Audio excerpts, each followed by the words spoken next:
All right, give me 1 second. I have to turn you up because I, as always, am like fucking deaf whenever I do this. Can you talk again for me, real? Yeah, yep, I'm here. All right, perfect. No, I definitely opened it in Safari, and it didn't tell me it didn't work with Safari, and it was just like a blank page. I was like, okay, all right. Yeah, I know. I figured it out. I need to start I need to start setting people like a little bit of like a PSA on all these little things because I forget sometimes. I'm gonna move the screen over. I'm gonna be looking at the wrong spot here. I'm always like forget that like a lot of people don't use Chrome because it eats up so much data on like active data on your computer and all that kind of stuff. Like, Yeah, because I'm an idiot. I just use Chrome for everything. They have all my data. They've got everything at all times, and I forget that like smart people don't do that. So no, I mean, and that's a good reminder for me that I need to add that in. Choice. It's the second best choice. I mean, whatever's native to you, and then there's Chrome. So you're a Firefox guy? Is that what you're telling me? No, I mean, I used to be a Firefox guy. I just don't. I don't know. I have Internet Chrome Explorer now is what you're saying. Yeah. Edge, actually. Yeah, that's what they call it now. The cool kids. Yeah. Are you serious? No, is that actually a good browser? It's called Edge now. I don't know. It's apparently it runs off Bing, so if that tells you anything. Aren't you a Mac guy? I am. I'm a Mac guy, so I'm always opening Safari. That's why I couldn't open it. Safari doesn't work with like anything though. It's just like, hey, are you on Mac? Yeah. Just all over the place with the different corporate overlords to give your data to. I love it. Right. I'm actually already recording. I hit record ahead of time just to throw things off here. Yeah, to make you feel great about that. We'll leave in our great early banter on internet browsers that everybody would obviously love to hear, right? But you're with Alec Hawkins, dude. I was looking at because obviously we had been doing a little bit of these. I think we did like 3 or 4 total, and that's not including when you did No Home with me.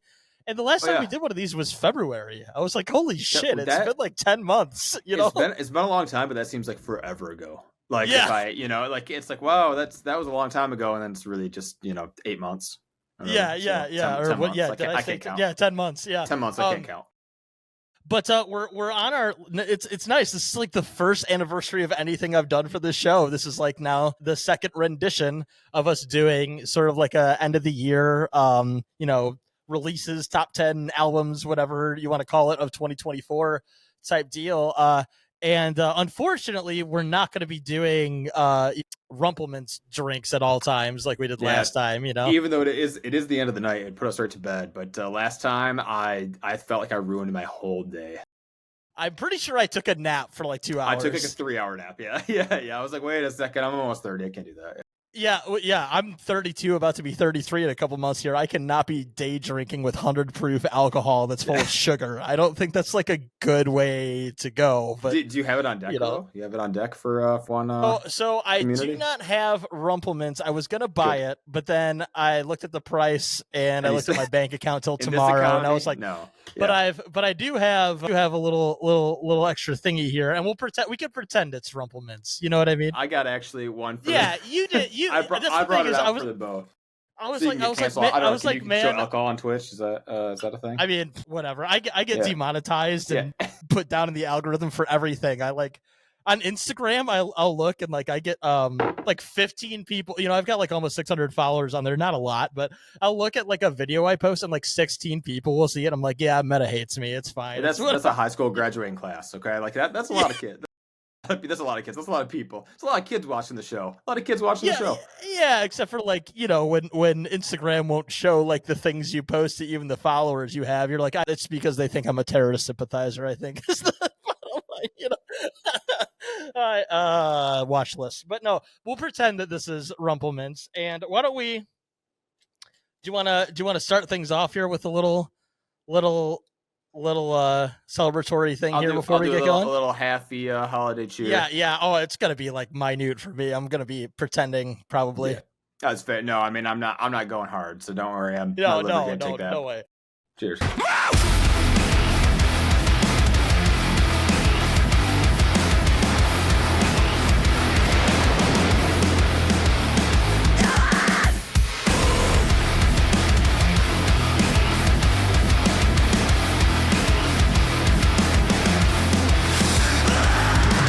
All right. Still tastes like Rumple. Delicious. Yeah. All right.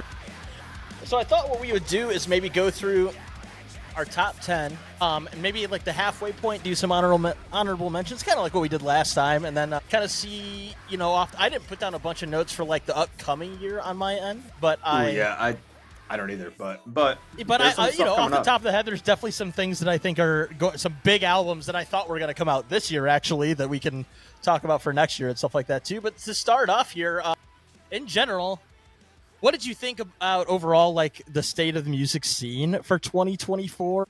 Did you think there was a lot of strong releases? Do you think it was lacking a little bit? What were your overall thoughts on music for this year?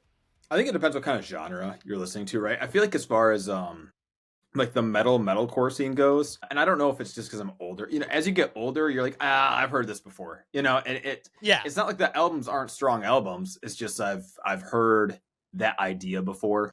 Yes. Whereas, as you can venture off to different genres, like the girly pop scene was super strong this year. And I mean, you got like huge, like Beyonce, Megan Thee Stallion, Glorilla. If you're looking for like the more like mainstream kind of rap hip hop era, that was huge. As far as like a TikTok music scene goes, I think it was booming. As far as a like a metalcore, metal punk scene goes, it was not as big as I could see, but there's tons of bands I don't listen to, right? Like for every band I know, there's 8 bands I don't. So yeah, I mean, I felt that way. Like I said this to a couple of the guests that I had, because I don't know, it started off with, and I'm giving things away a little bit here, but it started off with one of the bands that'll be on my list here, that I started doing like album track by track breakdowns a lot more this year. And that kind of got me out of my funk of like never listening to new music. Like, it's so funny to like run a podcast and someone will ask like, oh, what are you listening to? I'm like, I don't know, the same metalcore albums from 2014, the same 7 Linkin Park, well, now 8 Linkin Park records, and all that kind of stuff. And it helped me get into like more like, independent up and coming artists. But like, as far as like the warped scene or metalcore scene, post-hardcore scene, whatever you want to call it, as far as like the big bands, I feel like I missed out. Like, I was going through, I had friends send me lists because I was so lost on what had even come out, and I was like, god damn, I checked out like a third of these. Like, I was like, I listened to a lot, like probably more new music this year than I consistently have in a while, partially because I'm doing those track by track breakdowns more, but also like just kind of opening up to more different music that I a year or two ago. Not that I was like I haven't been in my snooty metal phase in years, but like, you kind of get into like, I'm into like progressive metalcore, and I like, angry, sad stuff. And that's, that's kind of it. Where this year, I feel like I really got into a lot of different genres that I maybe wouldn't have before. Like, this is kind of like an honorable mention, but like, I didn't put this on my list, but like, I actually listened through Kendrick Lamar's like newest album numerous times, and like, I don't like, I respect Kendrick Lamar. I wouldn't say that like his style of hip hop and rap is like my go-to. I usually go for like more politically charged stuff or like more old school kind of things, but like, it was a really good record, and I don't know that like a year ago I would have like taken the time to check it out outside of like the viral Drake diss tracks. You know what I mean? I think it's hard too, because it's and I can't speak for you, but I can speak for myself. Like, it's like those kind of like Kendrick Lamar's album, or I talked about like Megan's album and stuff like that. Like, those are inherently good albums. Like, I listen to them and like I enjoy listening to them, but I'm not a connoisseur in that genre. Like, I haven't listened to extensively that genre so much that I can be like, yes, it's a top contender of album of the year for me because XYZ element that's above other hip hop elements or other rap elements I've heard in my lifetime, right? So I'm not so accustomed to it that I can't like put them in a top 10 for me. I mean, I guess I can. It's my own fucking top 10 list, but it's still something that I couldn't. I wouldn't feel comfortable enough saying like, I can dissect this as well as I could other albums, right? Yeah, I feel that way. That's why sometimes I like going to like the pop or hip hop rapper albums, because like, I don't know about you, you're a great songwriter. You've been a guitar player for a long time. I don't know about you, but sometimes it's hard for me to like not listen to like a metal album or like the kind of vein that I'm used to writing and not go like, what would I do there? Or like, how can I learn from this for my writing? And then it becomes like a lesson on how to like do metalcore better as opposed to like enjoying it. And that's where I kind of got into a little bit of some like darker pop or indie pop records a little more this year. Not a ton, but more than I usually do, because like you can just listen to it and it's kind of like when I watch a movie. It's like I'm not a movie critic. I just sit there and and enjoy it, and like that's been kind of like a nice thing about going into those other genres that I've never written before, could never write in my life, that I'm not looking at it from that perspective. I'm just like, this is actually pretty sick. You know what I mean? So after all that build up here, let's go ahead and get into it because, I'm sure we've got a lot to say about some of these records, maybe less than others, but why don't we go with, I think last time I had you start.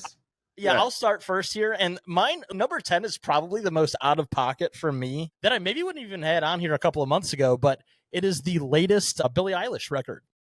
Okay. Hit Me Hard and Soft. I had never really listened to Billie Eilish. I always thought she had a good voice. I just, as usual, I'll see some headline or something, remember she's a good singer, and then just kind of move on, right? But what was funny for me was, have you watched, I don't know if you have HBO, but have you watched True Detective, like the True Detective? Yeah, I mean, I saw the first season. I skipped over the second season, and I watched most of the third season. Haven't watched the newest. Haven't watched the second season. Yeah. A lot of people say this. I haven't gotten through the second one either. Yeah, a lot of people say the second season is not good. I haven't gotten through it yet, but I see where they're coming from already. But I did watch, it's called Night Country, and the start of the the intro music is actually Billie Eilish from a song off of her 2019 record. I actually at first I was like, this music's weird.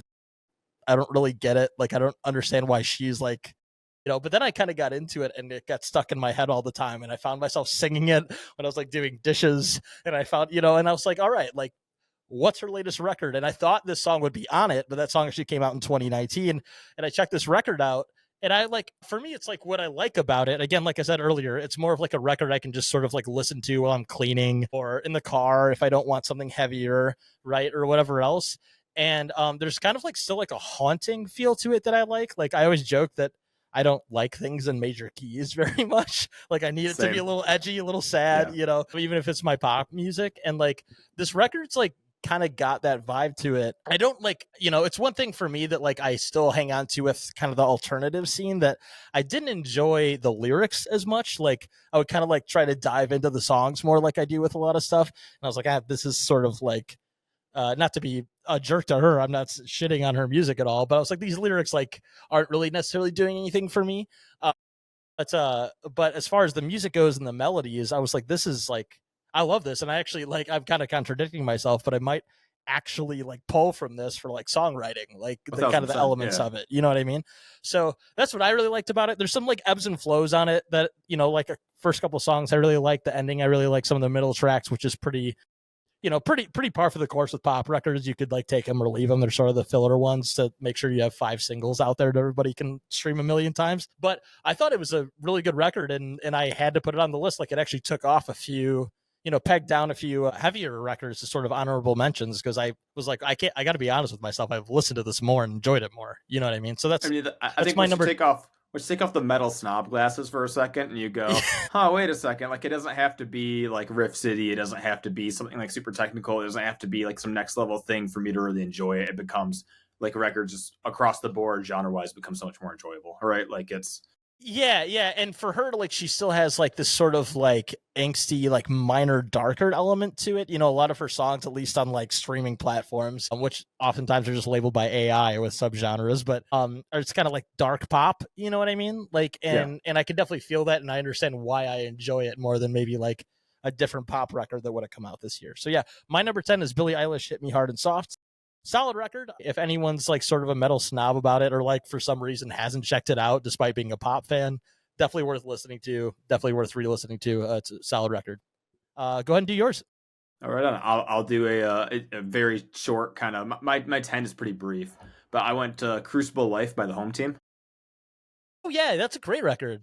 And I feel like it's hard. It was hard to put this on my list. I had my top 10. My 10th spot was kind of like fluctuating all the time. And I was like, I listened to this record a lot this year, but I didn't like it as much. It's kind of the Johnny Booth of last year, right? Where I was like, oh, that record's really good, but I didn't like it as much as their previous release. But it's still for like this year, if I'm going off like records. Yeah, right.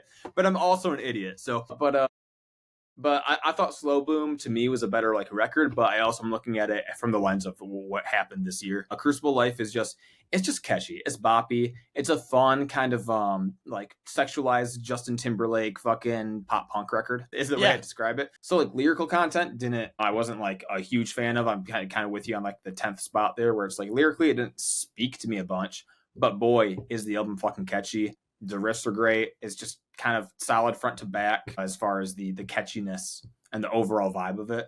And again, the harder part, like songs like Someone Else's Face or Brag, I feel like kind of stand out to me. But then every other song kind of falls in the mix a little bit. But still, you play it front to back, and I enjoy the whole thing. So that's kind of the spark note of it. I didn't add this one. Spoiler! I didn't add this one to my list, but I mean, the singer.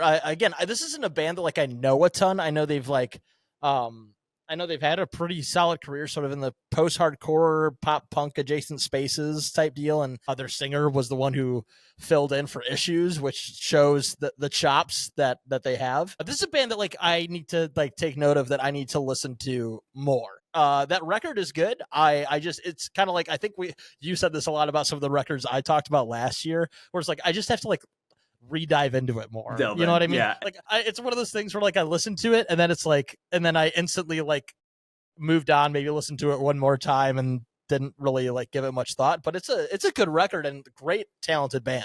Yeah, and maybe that's just the sign of getting older, but I think most of these records I have on my top 10 list are, did I go back to them more than like 3 times this year? And if the answer was yes, it's like, all right, that's a top 10, like that's kind of how I gauged it. But yeah, go ahead with your number 9, man.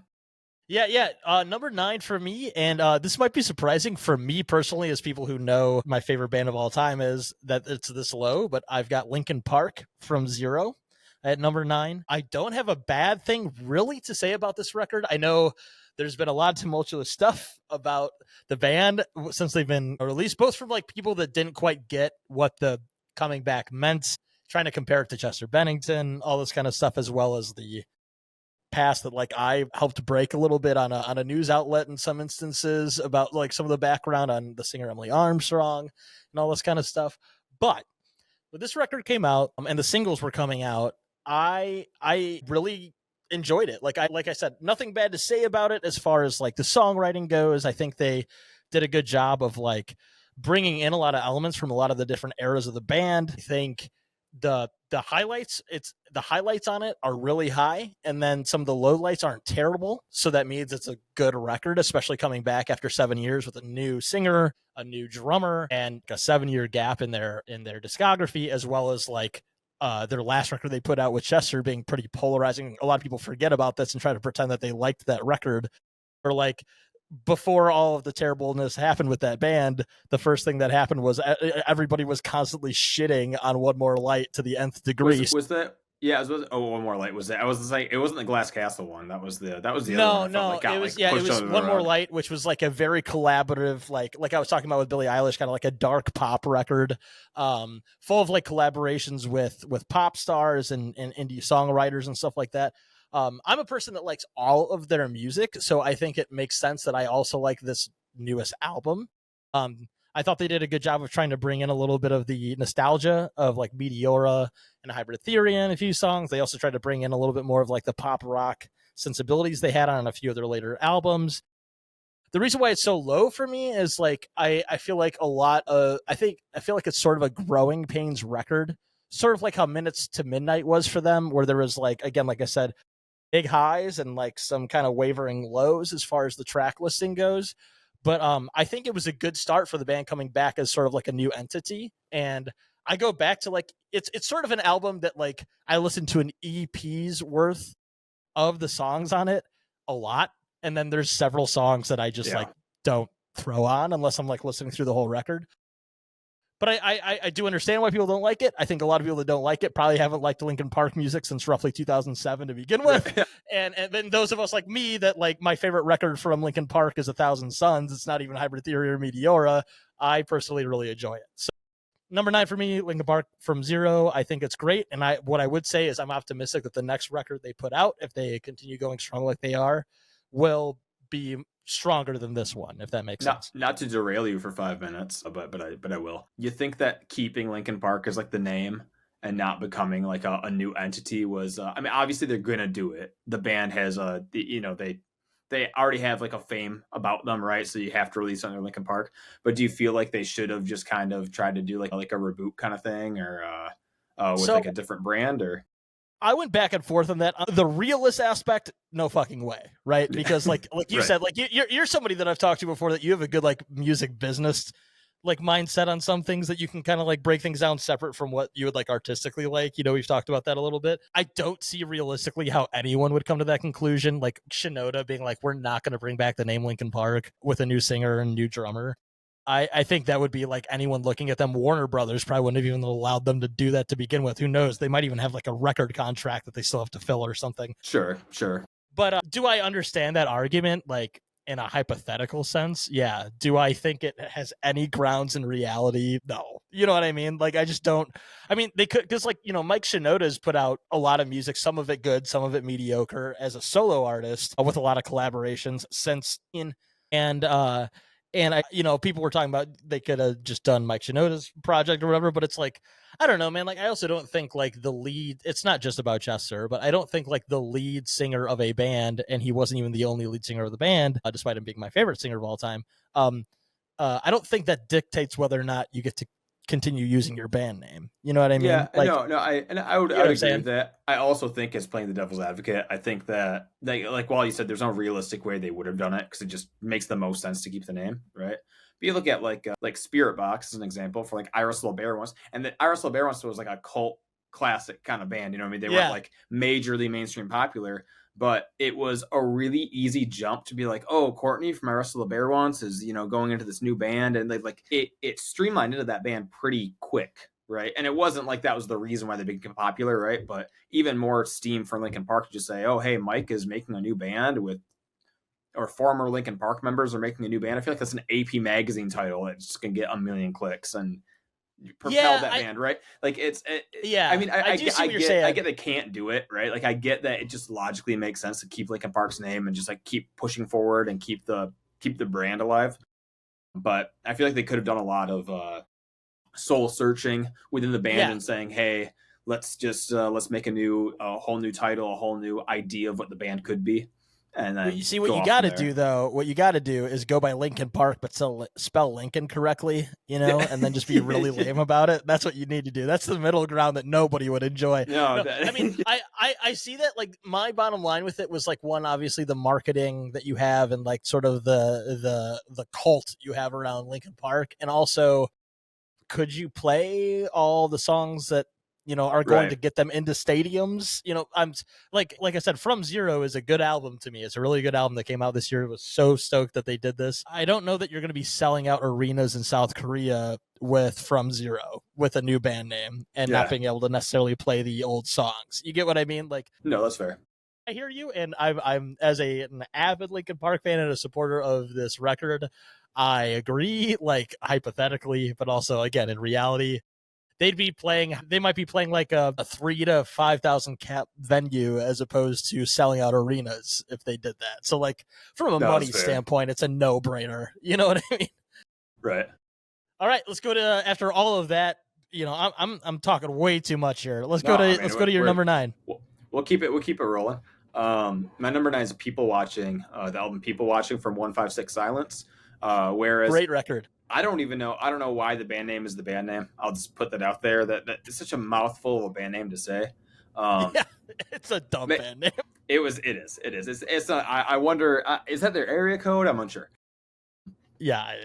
I don't think it is. But the thing about this album that I think I really like is it's kind of the first metal-esque record that I really was into this year. And the drums are, I think, the best part of it. Whoever did the drum recording and the actual music, like I feel like the music is based around the drum grooves at all times. They do a lot of ebb and flows of like where normal like classic metalcore, post-hardcore would be like that 2-minute mark. That 2-minute mark was always like the breakdown.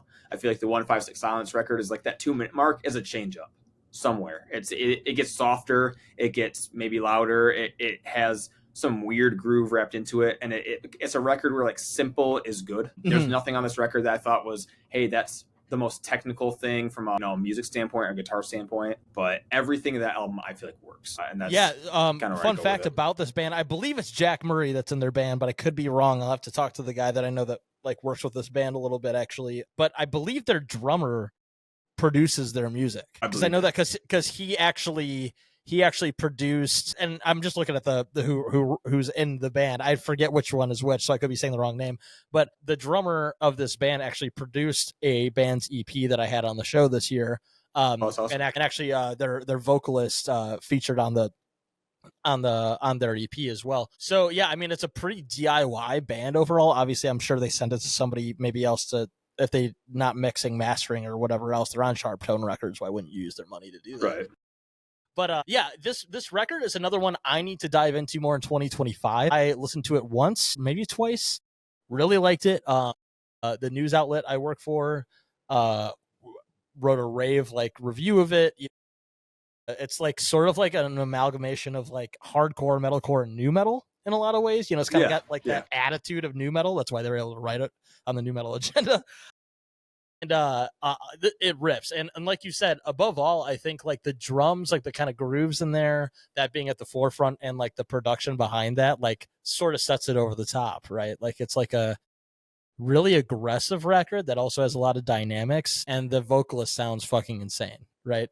Insane. And the it goes for, I think, the creepiest album cover that I've seen. That is the weirdest. I'm gonna put it up on the screen for the recorded version. The idea that's shit.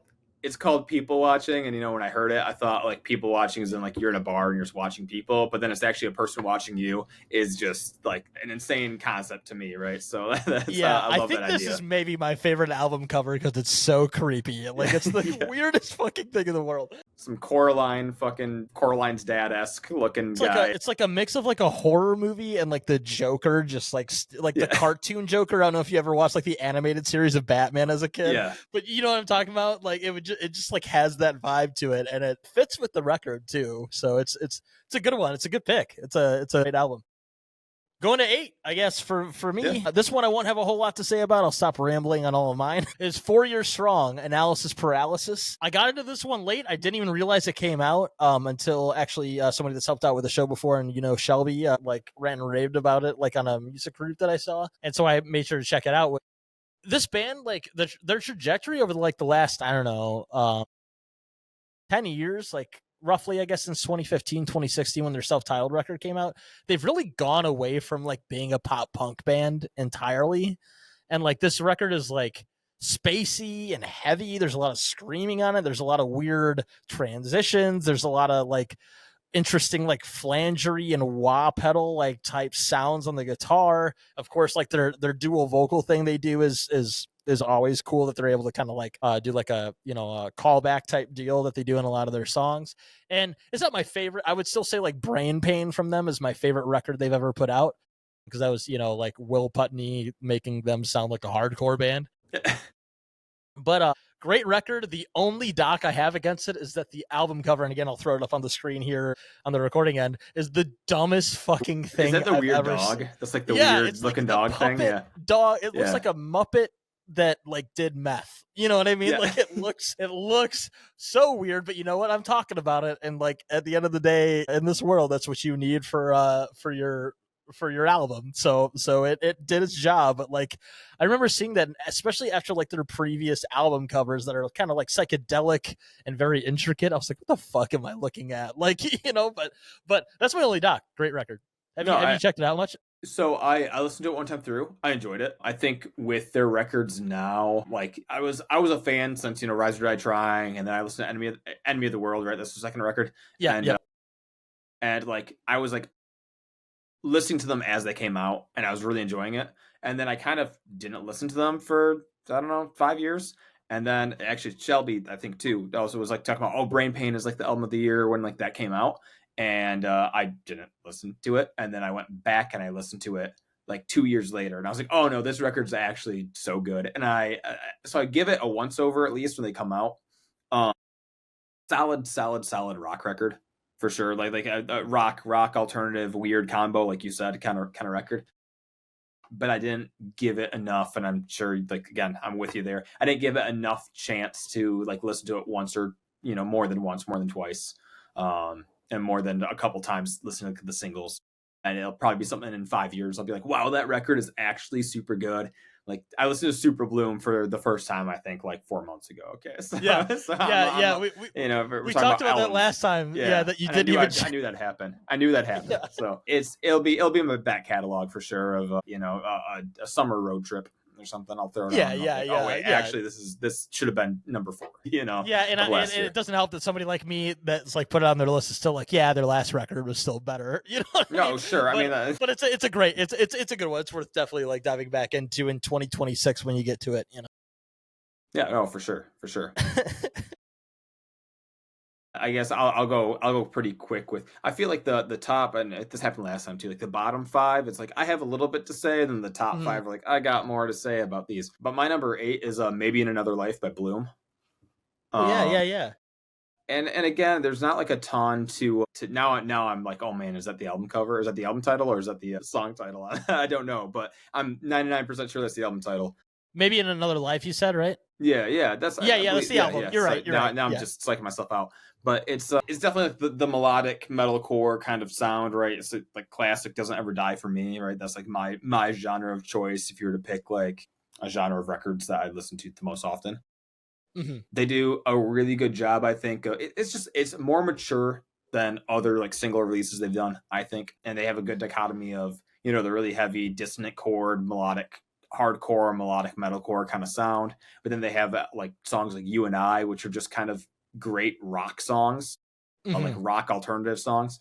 So that's why it's my top 8. Is just think it's a solid record through and through. There's not much more to say about it other than hey, they take a melodic metalcore record and it's good. Yeah. This album was really good. Yeah, it came out in February. This is reminding me that I'm really bad at responding to people because I was totally supposed to have this band on the podcast. Yikes! Well, now you have to. Now you have to. It might have not been me. To be fair, it might have been one of other people like not getting back to me after like back and forths. But I'm pretty sure it was me. This is a good reminder for me to get them on in 2025. Yeah, great record. Doesn't like break new ground necessarily, right? Doesn't need to. Like people don't need to do that. Fantastic record. And yeah, like the one thing I would say, yeah, like that You and I song, sort of like the melodic aspects of the band on this, not to say their heavier parts aren't great, but like really shined, like this band shows that like if they wanted to, they could totally put out an album of like hard rock songs, but they choose not to, and that's cool. Right. Yeah, that's it definitely feels, and kind of what I was saying like at the beginning of this episode, I was just like thinking when I was listening to this record, 16-year-old me would have been like it would have been such a new thing, right? I'm not saying they're like they're not just recycling, like it's just a formula that I know well at this point, right? Where I'm like, oh, like the heavy part's gonna come up, oh, the dissonant chord's gonna come up, and they have some production value that I think is really cool and creative, but it's not anything that like is new breaks and fresh the wheel. To me. But some person who whether they're 17 or 25 or 30 or just getting in the genre is going to listen to this band and be like, oh my gosh, this is the next best thing, right? They're going to be like the intro band to them. So that's it's a good enough record for that. And they're Australian, which makes that they instantly have like better records than American metalcore bands. Yeah, good record, and a reminder to me to like recheck it out because I think I listened to it in February to get.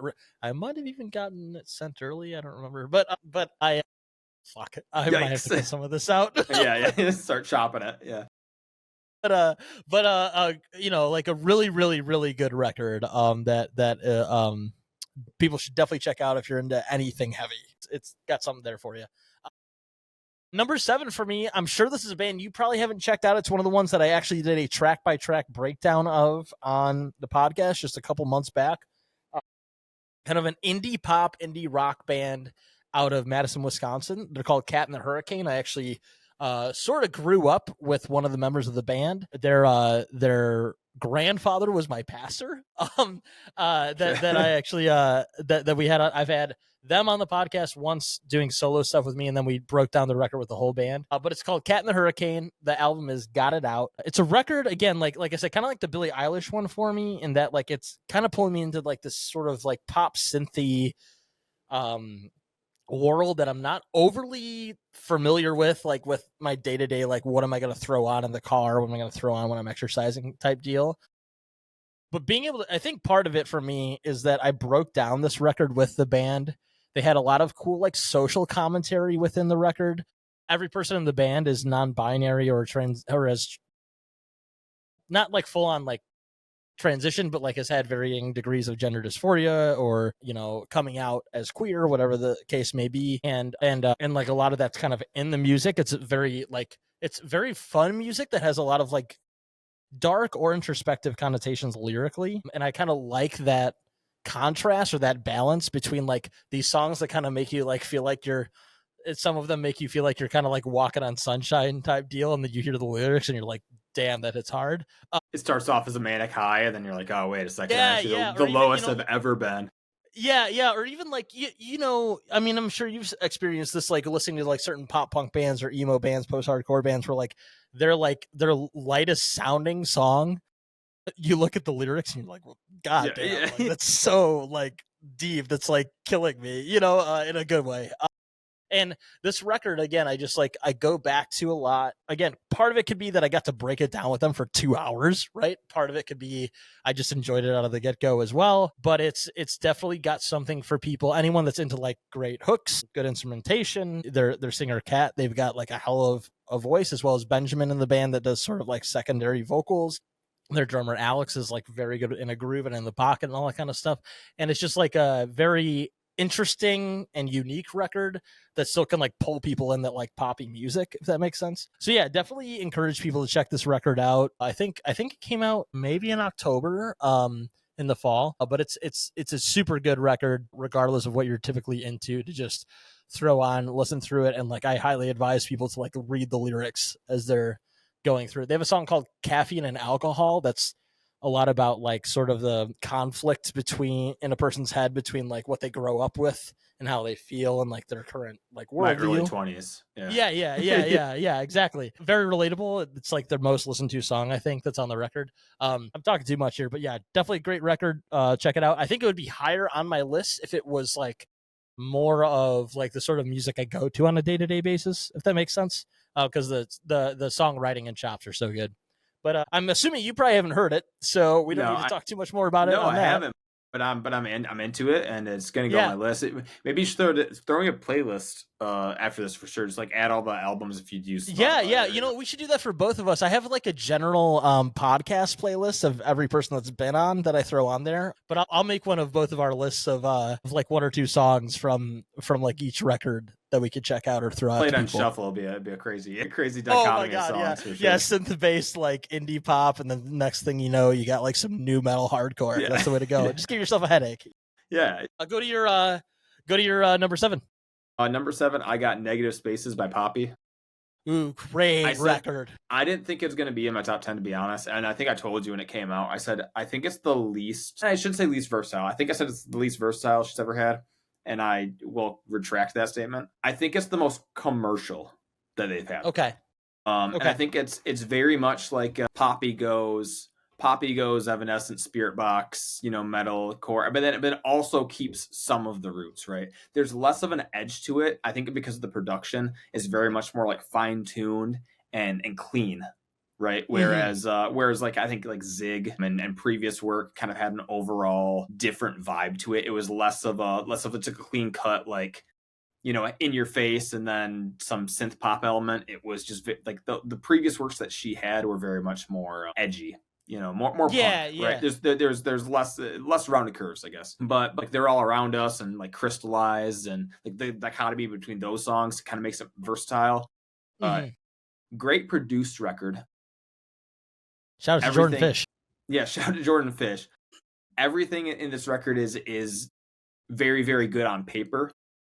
And it's like, oh hey, it's in my top 7, but also I'm gonna bash it a little bit. Like, that's not what I'm trying to do. It is I think it's a really, really, really solid like metalcore record for people who are getting into it for sure. Like I think it's I don't know if you've seen good gateway record. Yeah, great gateway record. There's a lot of this hype behind, I think, Poppy and Knocked Loose, especially now, right? Knocked Loose and like Kubla Khan, right? Like for some reason, like that kind of became this like the hardcore band of like everybody loves them, right? They sure do. Yep.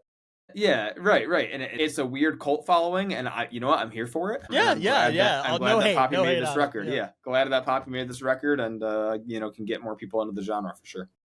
And not to be a spoiler alert, but I will save my opinions on that one for later. But what I will say is, like, I got to give a big shout out to you, Alec, because last year we went over this, and this shows also how prolific Poppy is. I'm sure she's got like a lot of people helping her with songs or whatever, but I know she's got like a big fingerprint on her songs, like herself. You know, she was on your list last year, which means she put out an album last year and she put out an album this year. You know what I mean? She can literally do like any genre. That's what I think I like about her as an artist, is that it's just like, what do you want? I can do it. Let me give you a record to show you I can do it, right? I gotta say, like, last year you had her like on a like the lower end again of your top 10, and I had never given her the time of day. Like, never really was into. I was like, oh, it's a Sumerian pop artist, like, cool, whatever, you know.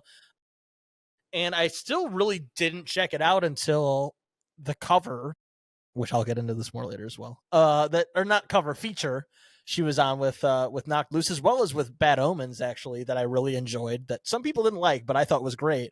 Where I was like, oh, she actually like goes for it. It's not like a like pop, pop artist does metal. It's like she's doing it, and she can also like the next song do like a dark pop song, like I was talking about. Thanks to you, I fully got into her music. So big props to you. And that's all I'll say on that one for now. We're about to finish up the bottom half of the top 10. Number 6 for me. Sorry, did you have anything else to say? I don't mean to like. No, okay. No, go for it. Number 6 for me, and again, this one maybe would be higher up if I like listened to it more often. I think it's like, as from a songwriting perspective, super good. Really like tears down the walls that we think of when it comes to super groups and things of that nature.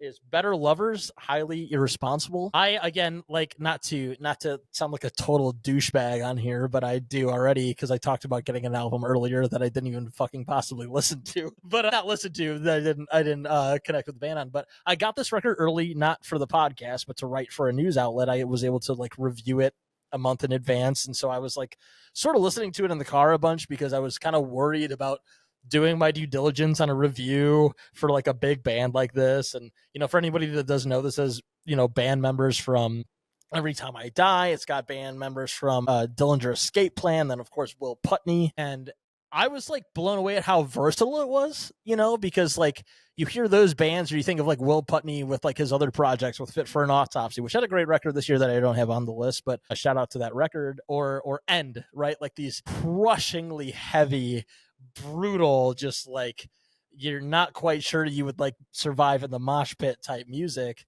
And Better Lovers like has that in this album, like this frenetic energy that you can only get from like Every Time I Die type members, or Dillinger Escape Plan. But like there's a lot of versatility to it. There's like a lot of melodic parts to it. There's like a few songs that feel sort of like Deftones-y almost in it, and things like that. And I really, really liked it. I just like the singer, when he sings, is not my ultimate favorite melodic singing voice. I think he's fantastic. I think a lot of people love him. I think he's like a foundational vocalist when it comes to Dillinger Escape Plan and stuff like that. But that was sort of the deterrence for me on putting this higher up, is that like I don't like gravitate to these songs when I'm, like I said earlier, when I'm like doing things in my daily life. I like put this record on when I like want to hear this record, but it rips, and I absolutely love it. So that's my little spiel that I said way too much about. But yeah, Better Lovers, Highly Irresponsible, great record. I didn't actually catch this record this year, and again, that'll be a record that I'll listen to. Yeah, but to me, like their initial EP, right? Yeah. And I listened to like 2 songs off of that. The God made, or Love Made Me an Animal, or Love Made Me a Monster. Which one is? Yeah. And it was like I listened to a couple songs off of it, like 2 or 3 out of the 5, I think, and it was solid for me. But when I listened to it, I thought, what would be better than listening to this record is seeing them live. And I feel like they are definitely going to be that band. Is if I can get the opportunity to catch them live, I don't really care to know their back catalog. I care about the vibe that they're going to bring to the function. Yes. Yeah. Not saying you shouldn't listen to the record, but that's how I felt, and that's why I haven't really, I don't think, had a drive to catch it, right? Yeah. But I'll take your word for it that it's solid. You know. Well, like that's how I felt, and I always felt that way in general, both about Dillinger Escape Plan and Every Time I Die. Like, I really like both of those bands. I think they've done a lot for the sort of metal community and what like can be included in music and like the heavy alternative spaces and kind of connecting these different subgenres and the energy and all that. But those were both bands that everyone would say you had to go see live to truly appreciate. I don't think you get rid of this just because you include like the Fortunato that is Will Putney kind of steering the ship like in production. It's a fantastic sounding record. You can tell he's on it, like, you know what I mean, because he makes the best records imaginable. I'm totally like I'm like a big Will Putney stan on that front. But yeah, I agree with you. Like, this is a band that like I feel like I would fully get into and like buy merch from or something if I got to go see them live. Yeah, you know what I mean. Yeah, and I feel like I'd take a couple punches. My 30-year-old body would be bruised and broken, but I would be happy that I was there, you know? Yeah. Let's continue to talk about as if 30 is like the downhill, right? It is. It's my midlife crisis at this point. I'm clocking out at 64, I think. Anyways, to my number 6 is, unless you had more to say, and or look at the nicety, the Midwest niceties coming out, unless you had more to say. But my number 6 is Falling in Love with Robots and Wishing I Was One by Lolo. Oh, yeah, I haven't. Yeah, or Falling for Robots, I should say. It's so catchy. I think the thing about this record that I love is it is commercially very poppy and catchy, but then the lyrics are just super like direct and raw. Right, and it's just like to the point. It kind of has like that top 20 Billboard kind of sound, and like Hot Girls in Hell is such like you could just put it up there with Billie Eilish or Chapel Rome or Sabrina Carpenter, right? You could like it could compete, and then you get like Snow in Berlin, which is like a little bit underproduced and a little more indie-esque. All the lyrics just feel like it definitely is like an angsty adult. It is an angsty adult record, and I just fell in love with it this year for sure.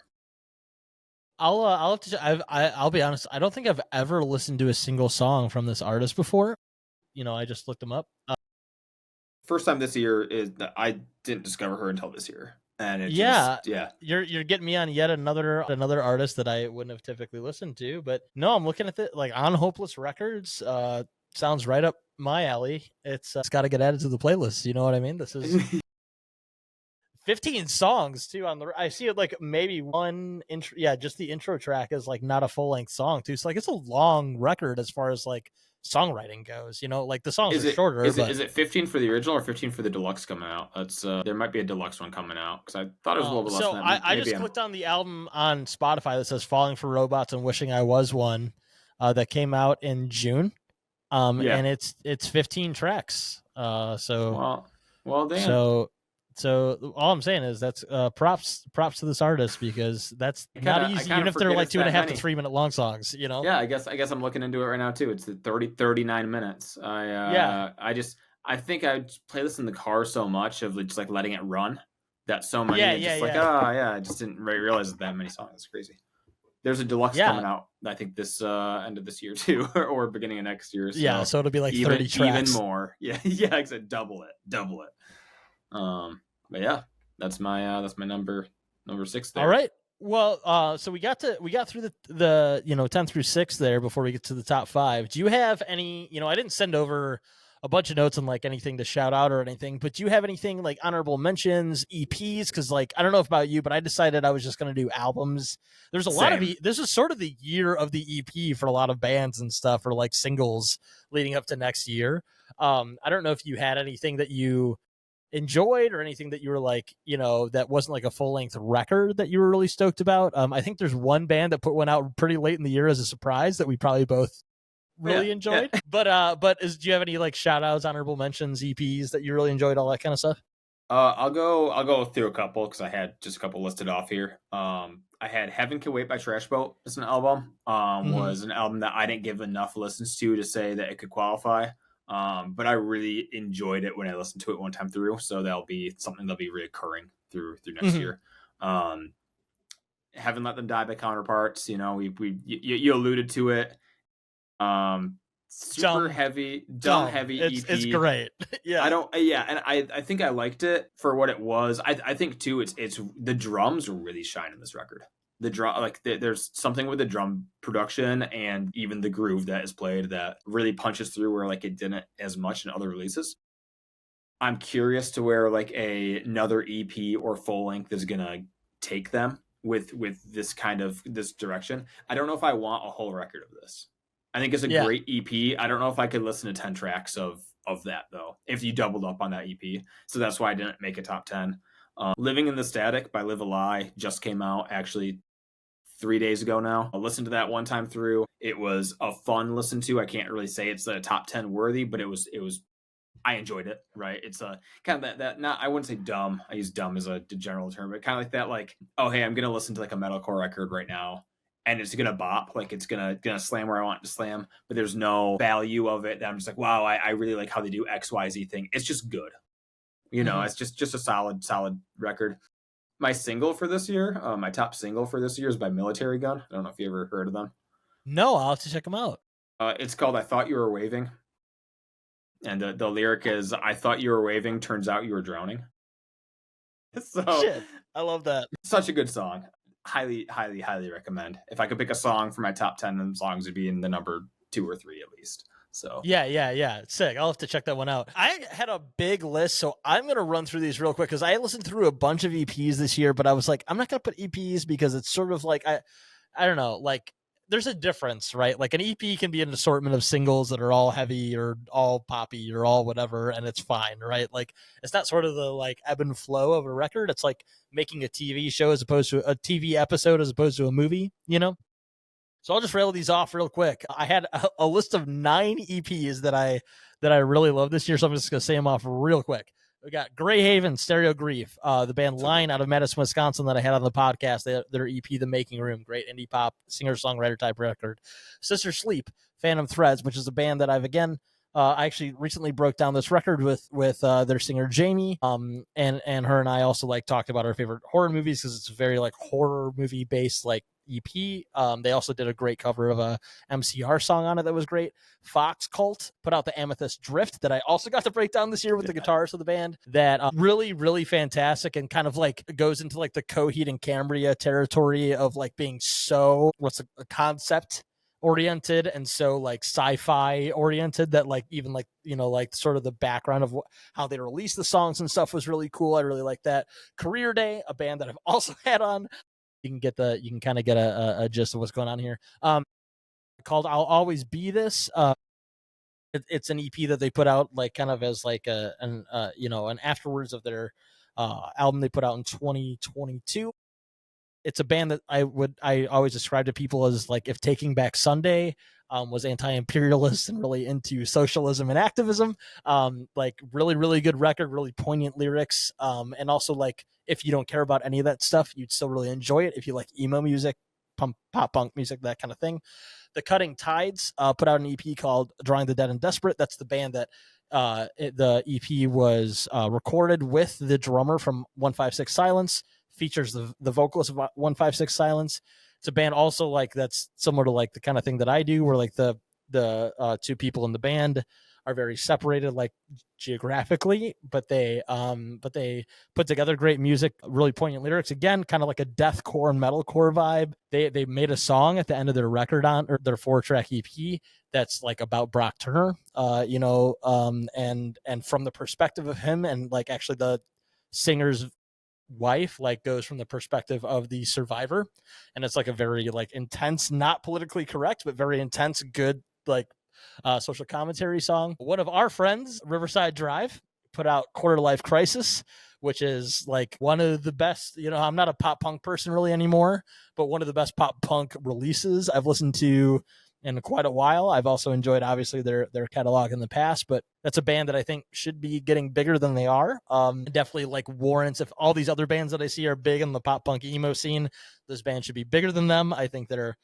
clinic in songwriting and unique. Cheem, Faster Fashion, which is like a new pop band kind of like if you mix Linkin Park with like boy bands in some ways. Like it's like a really interesting, unique aspect of music. They put out this EP Faster Fashion more recently. I broke it down with them. They also put out an EP Fast Fashion earlier in the year. And then, of course, my number one EP on that was Counterparts. So that's like a big spiel. One other album, I didn't have a whole lot of albums I was going to list. There's 2 albums that I had honor mentions for.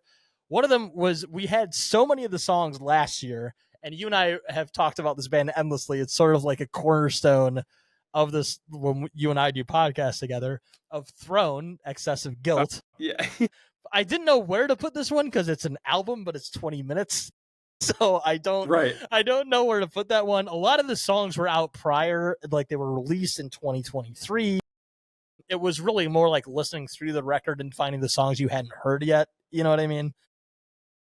But I love that. It scratches the caveman part of my brain, and I just enjoy it, you know? Yeah, I kind of forgot both. Again, this is like how the year's been, right? Is I kind of forgot that both Throne and Riverside Drive both came out this year. Yeah. I had people send me a list, you know? Should have been an honorable mention for sure. The Throne record, I'll admit, I was pretty... not that's bad. I was underwhelmed by it. I agree that it does scratch the caveman itch, but because so many singles were out, and I think I have a running joke that if you've listened to 2 or 3 Throne songs, you've listened to all 15 Throne songs that are out, right? I think that's accurate. Yeah. So like it's like, what's your favorite Throne song? Oh, the 3 I heard first. So again, I would mention that I think they're it's cool coming onto the scene. I'm interested to see how they'll do a second album, or a third release, I should say, right? But a third release, and see where it kind of goes from there. I'm interested to see how that goes. Yeah, and they're a band too that like I think a lot of people sort of write off now, because every single time you finish a metal record on Spotify or Apple Music, what comes on next? It's Throne. And so people like are annoyed by the band, and I kind of get that as well. But I really like a lot of the songs. But like I said, like the reason why I almost had it on my top 10 at one point, because I was like, I listened to it a bunch, but also like, I don't know, when you release like 8 of the songs as singles and most of them weren't in that year that it came out. Yeah. It's like, it's just a collection of singles. That's Who do you think, another segue that'll take 5 minutes, but who I'm just trying to run you over so your next podcast goes late till 2 a.m. The who do you think the marketing guy is who chooses the songs, or the marketing guy or girl? It doesn't have to be a guy. But like, do you remember when the Afterglow by Silverstein would come on after you finish an album? It's like for a whole year. It's like every time the first 10 seconds of that song are like burned into my head, right? Yeah, I felt the same thing. Not one of my favorite Silverstein songs either, to be honest. No, not I'm wearing the shirt, but not at all my favorite song by him. But like the Guilt and what was the second one? The probably your favorite out of the singles. What is that one called? On the Verge. That is my favorite one. Yeah. Guilt and On the Verge, I felt like came on all the time after finishing a metal record, and I wonder who or what controls that algorithm, because I don't think it was just me. I think everybody's talking about the Afterglow, and it was like that too. I wonder if like Silverstein would be honest about this, and I would understand if they wouldn't be.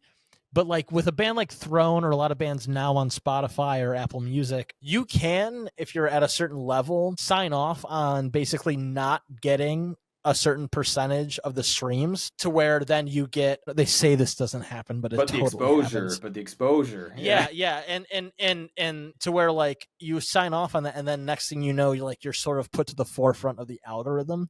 Again, that's technically, Spotify says that doesn't happen. I wrote a whole article again this year about sort of the weird practices that just Spotify like does while pay to get put on playlists. Yeah, that's illegal. Yeah. Just like Spotify doesn't make their own AI music to go on and steal streams, even though all reporting shows they have. So that's my take from it, is whoever is doing the marketing aspect, maybe it's Buster, maybe it's whoever, maybe it's somebody more in like the marketing game that's not even in the band. I would wager that they decided early on, we're going to forego the money on this. We're all making money from different bands, and instead we're going to make sure that we play after every album, after every playlist, after every single that's played, that we're like, what's next in line. I can't prove that. That could be me wearing a tinfoil hat. Yeah, I was gonna say, but we just keep segueing into two uneducated white guys wearing tinfoil hats, being like, so, like, what? Yeah. Maybe this is how it goes. Yeah. I know what those drones are. No, yeah. If you shoot them down, we'll find out. Yeah.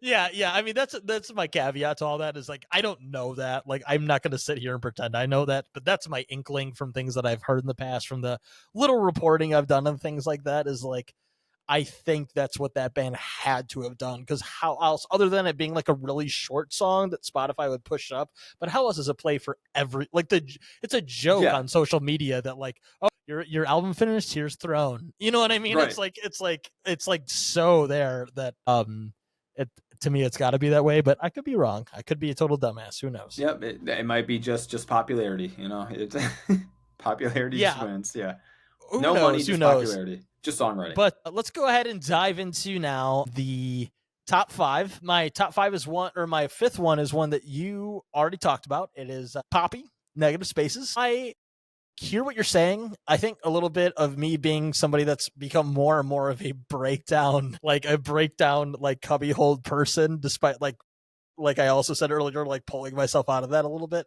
I think that's why I like this record more than some of Poppy's other releases. I also think the fact that Jordan Fish did the production makes it more my speed, like he's done for some other things that we'll maybe get into for what we're anticipated for next year. But yeah, I thought it was like really strong for her. I thought, I think she does well in aggressive music.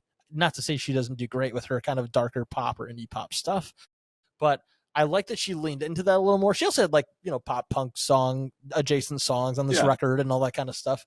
But I just, I won't say a whole lot about it other than I was surprised at how much I enjoyed it and how much I was like invested in this artist now after, only a year of really even checking out her music. So great record. It's like, if I had the opportunity to see her live after hearing this record, I would, or maybe 1000%. Before I wouldn't. You know what I'm saying? Yeah. Definitely. Going off of my number 5, I have Cure by Era. I almost put that one on. I almost did, and I didn't. Yeah. It's definitely. I was a huge fan of Drift. I mean, I was a huge fan of their discography, but I think Drift, as far as the vocalist switch up, it's the first one with CJ, right? CJ. Yeah. It was so? The first one, and it really stood out to me. And now I'm like, oh, what is that his name? Am I just dumb? I'm gonna look it up. Yeah, please do it, because I swear I'm JT. It's not CJ. It's JT. JT KV. I remember him from his YouTube days. Yeah. JT KV. Yep, that's. I'm just an idiot. Yeah, I was like, I know it was 2 letters. But Drift was such a phenomenal album to me. It kind of hit all the benchmarks for me, and I felt like even like Neon and Self-Titled were good records, but didn't like scratch that itch. I feel like Cure is their most well-rounded, well-produced, kind of hits all areas of the band. The transition from Glimpse to Wish is incredible. Musically and sonically, album just hits. And they're kind of a band where like lyrical content doesn't really matter to me as much. Like the vocals just kind of feel like another instrument, because the lyrics are just like super, super abstract. Like one of the lyrics, like, our resonant voice celestial, like kind of like, do you remember with was Born of Osiris? Like, yes. I'm not trying to put them side by side, but like is like lyrically it kind of feels the same to me, right? Where it's like it's talking about something that's further above me, and like it doesn't seem personalized, right? Yeah, which is fine, but sonically the whole album's incredible through and through. It hits where I want it to hit. It gets melodic where I want it to get melodic. I can't really say more than that. Right. Yeah. They are like, I don't know. I think they're like what metalcore needs to be. Like, I think bands have sort of gone in a couple different ways recently that all work. You've kind of got the Silent Planets or the Spirit Boxes that are going sort of in a more like new metal route, which I think they do well. And then you got bands like Era, which like even, their self-titled record is where I honestly like really got into the band. Love it. Like, I think a now defunct Music of the Week podcast that we probably both used to check out here and there put it well, where somebody said in it that it was like metalcore's Tool is like what Era is. Yeah, because they do like these, they'll do like these weird time signatures that you can't even put into a time signature, and they'll do like these various grooves, and they're all over, like, and I think that's very accurate. Like, I think like their instrumentation is like otherworldly. Like, it's just absurd. Their vocals are insane. Like you said, like sometimes their lyrics, like, they're a band that like does like, hoity-toity. I don't mean that in a bad way, but like I remember looking into some of the lyrics of like self-titled, and it would be all about sort of like this idea of like contrast between technology and humanity and all this kind of stuff. Like, again, very Tool, and like that's more of like what you got on this record. I think this record is probably like more refined than their last, self-titled record. I just didn't give it the go over that I usually do with like an era record, but it's definitely like, I don't know, they're showing that they're like the Fortunatos of songwriting, at least instrumentally, and I would say vocally too, when it comes to like the genre. Like, I don't think there's a band, you could say maybe like Northlane, I guess, would be like another band in that vein, that's sort of like the thinking man's metalcore from like an instrumental perspective, like it's like, what if prog metal had breakdowns and blaz, and like they do it really well. So yeah, I had this one on until like 2 days ago, and then I switched it out for the Billie Eilish record. Yeah. So great record. Like, I've probably listened to that more than maybe some other records on this list. I just like, I don't know. It didn't grab me necessarily, but it's a fantastic album. I feel like there's no surprises with the record, right? But I think it just took everything. You're getting era. Yeah. You're getting era, but I felt like it was the most perfected they've been. Yeah. I think that's why fair. it's number 5 on my list. So. Yeah, absolutely. Number 4 for me is Knocked Loose. You won't go before you're supposed to. I didn't think I would have this on there. I've never been a big Knocked Loose fan, to be honest. Like, it took me a long time to get into them. I actually got into them not with this latest record, but with those 2 songs they released as sort of like the Deep in the Willows and the Knocked Loose motherfucker ones or whatever. Yeah, Upon Lost Singles is what they labeled it in 2023. That's when I was like, oh, I think I actually like this. I didn't think I did. But this record, I don't know, man. Like, something about it really brought me into it. And like, I don't really listen to the sort of like, I don't know, hardcore adjacent metalcore that often. I mean, I guess I sort of do, but something about this one, just like the darkness of it and just like the unbridled heaviness, was super cool. Along with like the features they had, they only had 2. Right, Poppy and Chris Motionless on it. I thought like the song with Poppy, despite it, I know it's like a single and I know it's been all over the place, but like, I think it is because it's a fucking insane song. Like, it's like so good. And the fact that they did Slaughterhouse 2 featuring Chris Motionless, which the original Slaughterhouse song is a Motionless and White song. Yeah. I love when bands sort of do that. Like, that's something like rappers used to just do in the more collaborative space. And now bands are kind of doing that. Yeah. I think that's sort of cool, like the more collaborative aspect of it. And yeah, not a whole lot to say. It's Knocked Loose. It's Knocked Loose probably at their most brutal and most distinctive. And I don't know, I just, something about it pulled me in that like their other records maybe didn't, because like I said, wasn't a big fan before, but I definitely am now. Yeah, I feel that this isn't on my list, spoiler alert, and I enjoyed the record. I do feel like the Upon Lost singles were better than the record was. That's fair. That's fair.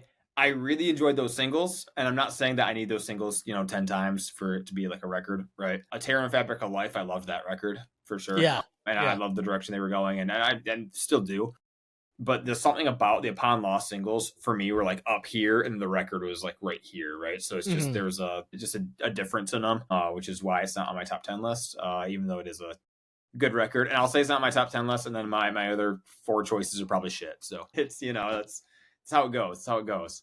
Yeah, I'm glad you're so confident. Yeah, all right. Yeah, great record. Let's go to your number 4. What's your number 4? My number 4 is Lower Feeling by Rarity. Yeah, I kind of forgot about this record, actually. Yeah, you know what? I feel like a lot of people did. I don't think, and again, I don't know the metrics, right? The sales metrics. I don't think the record has done particularly well as far as like an overall, either for them or for the entirety of the genre. But boy, is it such a solid alt record. Yeah. It's just super catchy rock riffs all the way through. Very much the same way I feel about the Lolo album. It's just an angsty adult. Like, it's like, hey, can I be like an adult but still like kind of be like at the end of the party with my friends?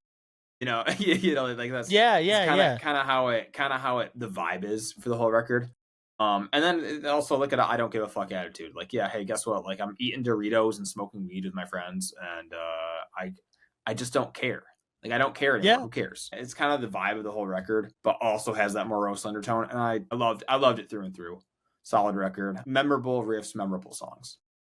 Yeah, this is a band that I actually got into for the first time this year. And I think I more listened to their record from 2019, The Longest Lonesome. I listened to that a little bit this year, like going through it, as well as their earlier album, I Couldn't Be Weaker. I think that's like one that's got like more of their like bigger listens on it. But I did listen through Lower Feeling once and I enjoyed it. And this is again a reminder. I'm gonna save it right now. To check it out again, because yeah, I think there's something to that sort of like angst that's not written in youth, like in music like this, that like I'm getting fucking old, so that makes a lot of sense. It'd be weird if I was into the 16-year-old angsty music, right? But it's got like that angst to it that you're still feeling in your 30s, but like more of a recognition of where you're at in your life, right? Like, I don't know, that sort of mature aspect to angst, I guess. Like you said earlier, like it's got that feel to it for sure. It's a good record. They perform well too. I saw them this year and on the boat in New York, the boat. Oh yeah, show yeah, with Silverstein, right? Yeah, it was. They were super good. It was a good time. So they perform it well and kind of give off the same vibe as the record is. So yeah. Sidebar on that seemed like a really weird thing that happened that I didn't quite understand what was happening. Like, I don't think anybody did. I think it was poorly planned. I'll be honest. There's a drop ceiling. That was the best part. There's a drop ceiling to where you are. So like people's arms and legs are going through the drop ceiling by 5 minutes in. And it's not built for that kind of show. Yeah, it wasn't like outside on the boat. It was like an indoor part of the boat, right? Indoor part of the boat, at the bottom of the boat. Only one time did it happen where the boat hit like a little bit of chop, or people went from side to side. I don't know which one happened first, but the whole crowd just went. And you just thought to yourself, man, if we did this like consistently, could we capsize the boat? Could we capsize? Hey, yeah, hey. Spoiler alert. Anyway, so but yeah, the show was good. Rarity performed well. That's I guess. Yeah. I was just curious because I remember saying that, and I was like, I figured they would be outside on a boat, but I had no idea what was going on. Yeah, so did I. It was cool to see that Josh got to jump on stage with Silverstein, though. That was fun, right? Like, oh, that stuff's cool. We just went through number 4, right? Yeah. Number 3 for me, and this is sort of the last like bigger band on mine. The last 2 for me are bands that I've had on the podcast that I've done album breakdowns with that like I genuinely think objectively should be huge bands. I'm going to put that out there. But so this is like my favorite heavy record of the year. And this is Cane Hill, A Piece of Me I Never Let You Find. To me, this record felt like what the breakout album for Sleep Token was. Like, I think this record should catapult Cane Hill to like huge heights. It has everything from like the most gut-wrenching, like heavy, stupid aspects of like throwdown music you can have, followed by like some of the most melodic and like best singing their singer Elijah Witt, I think is his name, has ever done on their music. It was like a big upgrade for them, and as far as like their delivery on songwriting, production, performances, all that. And I think this band like needs to be massive. Like, it feels like, I guess I'm going to say that about all 3 of my top 3 is like this band, they've got like a good following, they're, signed to a record label. They've done a lot of good stuff. They've done a lot of good opening and support tours and some of their smaller headliner tours. But like this record felt the way to me that like when I first heard, like in a different way, they don't sound the same, like, but like Sundowning from Sleep Token, that you hear it and you're like, this band needs to be the best Sleep Token record. I remember. Yeah. The best. Oh, we're gonna go there. One, all right. No, but the best one. Yeah, I heard it. But I hear that. I get that. I might disagree, but I get it. But like to that point, it's like this record really feels like this band should have boomed from it. And they got a bigger following, but they didn't get to where I thought they would with it. But it's really good. And just as like a sidebar, this band really got me like more interested in them when they like kind of put out this thing about, they're from Louisiana, from where Hurricane Katrina hit, with all the craziness that's happened in North Carolina and the East Coast, and the government's response both in 2006 and in 2024. They were like started raising all this money for North Carolina, and like put out this statement about like how the government fails the people, and like the kind of this nonpartisan activist thing that I was like, yeah, me. I was like, oh, I'm into that shit. I'm way more into this band now. So maybe I'm a little like subjective. Almost top three. Yeah. Yeah. It is top three. I lied. It is top three. Yeah, it is top three. But not just because of that. Obviously, the music was great. But yeah, if anyone has not checked this record out yet, A Piece of Me I Never Let You Find. I think it came out in November. Yeah. Just over a month and a half ago. But absolutely rips. Definitely worth checking out. It's super funny you have that on your list, because like 2 weeks back when we mentioned we should do this, I was like, have I even listened to 10 records this year? Like I had to think about all the records I listened to. Yeah. I went through this year. I've been just like downloading when I see a new record pop up in my Spotify, like suggested for me. Even if I haven't listened to the band before, I listen to like one song, I'll be like, I'll save that record. So I listened to that Cane Hill record about 3 days ago. For the first time all the way through. I listened to the Mayfield record. I don't know if you listen to Mayfield at all. Yeah.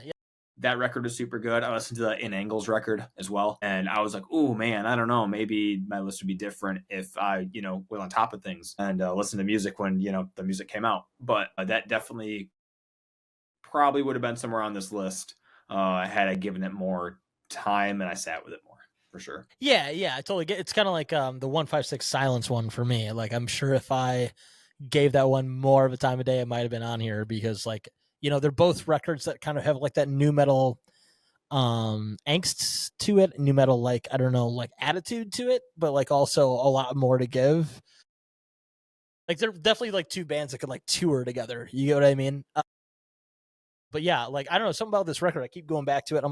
If I'm gonna like exercise, I want to put on a heavier record. I used to like throw on like an Architects record or whatever, and it's like, no, I throw this one on, so that's why I had to be on there. I probably listened to this one more than in the past month. I probably listened to this record like 10 times, 10, 15 times. So yeah, definitely high up there for me. Cane Hill, let's go to your best pump. Yeah, get me the best pump, brother, with my 20-pound dumbbells that I own at my house. Speaking about the best pumps, I'm going to Bill Murray is my top 3 pick. Ooh, good pick. For American Motorsports, it's my segue. It's not 500-pound back squat, but it's American Motorsports. Actually, the deluxe re-release that happened in the same year the album came out makes it in my top 3. CC edition, I see that right now. CC edition, yeah. God, he's so dumb. I love it. It's so stupid. Yeah, exactly. And that's something that I love about him as an artist, or I think them collectively, right? Because this is more than just Johnny, but yeah. But it takes itself just seriously enough. Because like everything outside of the music, as far as like the marketing goes, or like how they do their music videos, or what the album title is called, or even what the song titles are called, is like those aren't serious at all. And then the actual like lyrics, whereas they're not they're not so poetic, right? It's not fucking. It's not Edgar Allan Poe or whatever, right? But like it's or E. Cummings, that's what I was gonna say. But it's like Edgar Allan Poe. We're back in, I own a whole book of him. I shouldn't say shit. Anyway, keep going. I do too. I own the whole discography, but his whole works. But yeah, same.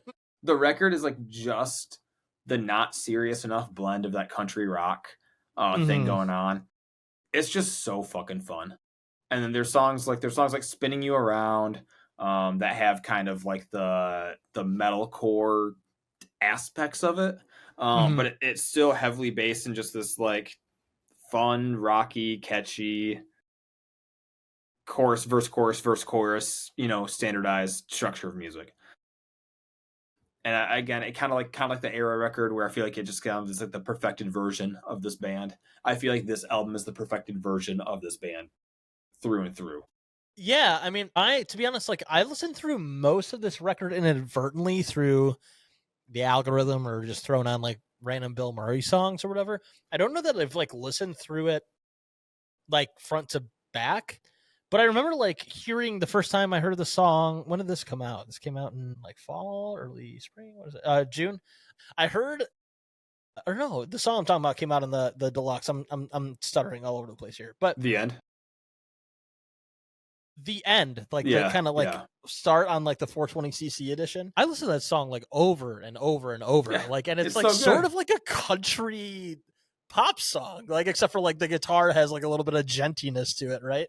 But that's like what's great about Bill Murray is like you don't really know how to define the music, even though like he could tour. He's toured with, or I shouldn't say they've toured with a bunch of different bands across like the sort of warp scene spectrum, but he's like really able to do whatever the hell, or they're really able to do whatever the hell they want, like in terms of like influence, right? Like there's some songs on this record from what I've listened to that are straight up like country pop done by a Warped Tour dude. You know what I mean? And then, like you said, there's like great like post-hardcore metalcore influences in it and all that kind of stuff. Like I don't know that there's bigger Bill Murray fans than me, especially like ones that listen to this podcast actually, that would probably say this wrong, but like I don't think they've put out a bad record. You know what I mean? They haven't put out a bad release, because like good songwriting is good songwriting no matter what influences you have.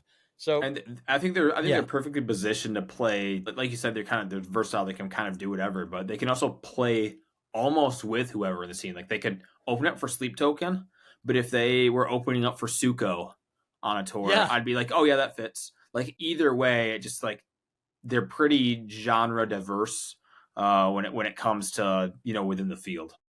Well, and it just like kudos to Johnny. Again, like you said, it's not just him, especially now, but I mean, they've got close to 700,000 monthly listeners on Spotify now. Last time I looked at their numbers, it was like a third of that. Like this band has gotten massively more popular. Like you said, they've opened for Sleep Token.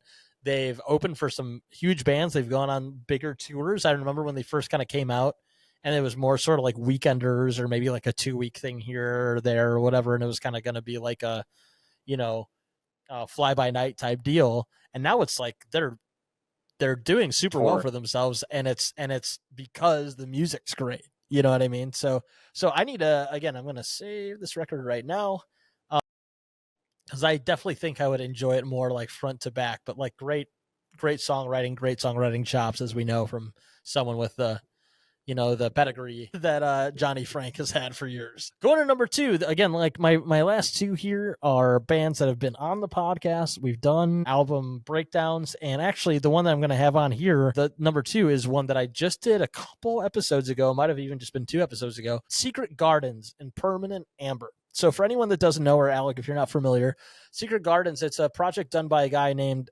Greg Altmeida, I think is how you say his last name. He is the live guitarist of A Lot Like Birds, and he has primarily done this up until the last album a little bit, and this current one instrumentally. It's like a prog rock, progressive metalcore like instrumental project for the most part, but then he's really gone into doing like whatever the hell he wants. And like this latest record, Impermanent Amber, has a lot of singing on it, a lot of features on it, and he also kind of shows his vocal chops on it.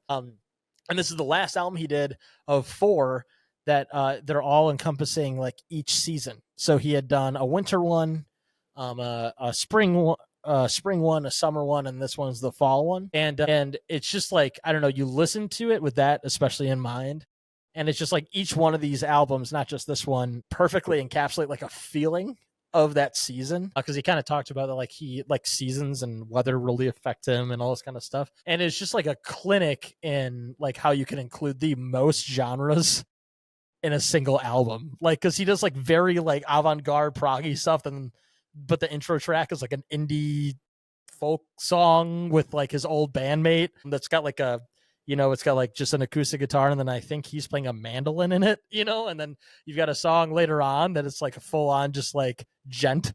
You know what I mean? Like it's like, I don't know, there's a lot in there, and it's just like, but it's all cohesive and all has this feeling of like what fall gives people. So yeah, really cool album. I highly recommend anyone listening that's like not listened through every episode of the podcast, listen to that one. Greg gives a lot of detail on it. It's really cool. But yeah, Secret Gardens and Permanent Amber. If you haven't checked it out, check it out. It's absolutely fantastic, especially if you're a guitar player. You'll love it. It's on my saved list actually. I already saved that. So yeah, I haven't given it around yet, but it is there downloaded.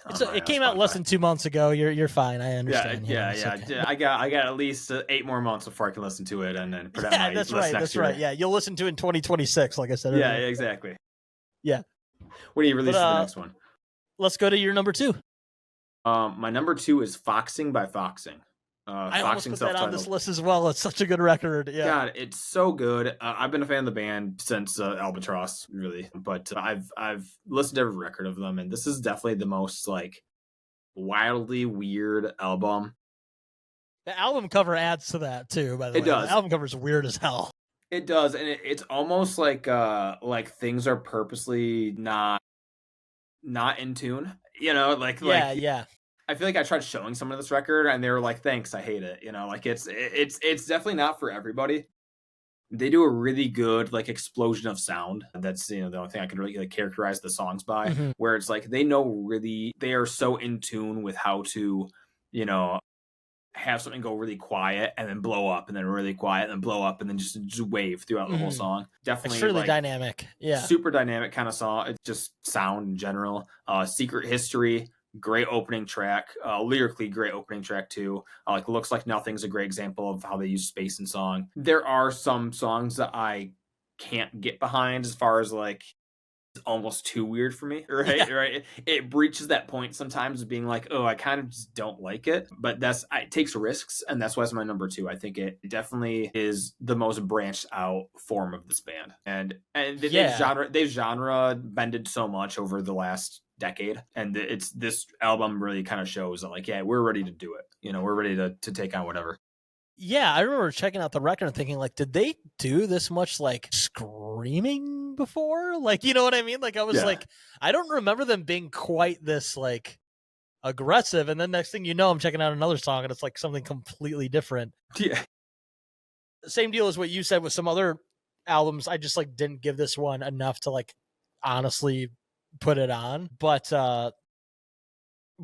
it's such a like, I don't know, like from people I've seen in the scene, people that pay attention to, kind of the alternative space in general, like it's up there for a lot of people for their favorite record. And I can see why, because like people appreciate authenticity, people appreciate originality. And like you said, even if there's a song that you're like, I don't know about that shit, like it's part of the process of being artistic. Like it's like truly like pushing the boundaries and what they're willing to put on a record. And like, even if you're not into it, like there's bands that I've loved that have done stuff like that. Like I would reference like even a band like Linkin Park when they were really going experimental with some of their records, where like some of their songs on some of their more experimental albums, initially I was like, I don't know where they're going with this or what they're doing. I'd rather have I'd rather have a band try and miss than to like kind of just scratch the itch for me.